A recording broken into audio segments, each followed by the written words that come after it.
Monday.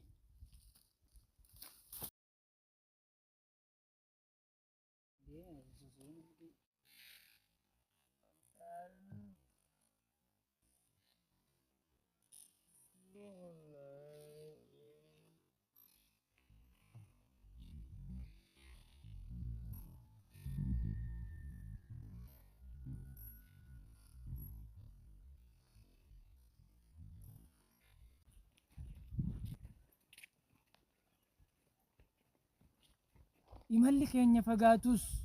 abdiin kutannu hifannee obsineeti galmaan keenya hin tatteenyu abdii murree hanga galmaan geenyutti hin tatteenyu dadhabnee hamma galmaan geenyutti ni yaanaa jajjabaannee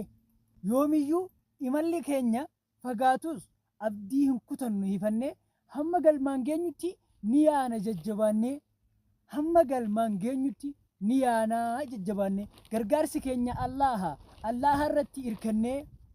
yooniif jajjabaanne amma bakka dhayna amma kaayyoo teenya galmaan geenya abdii murannu qofa hifannee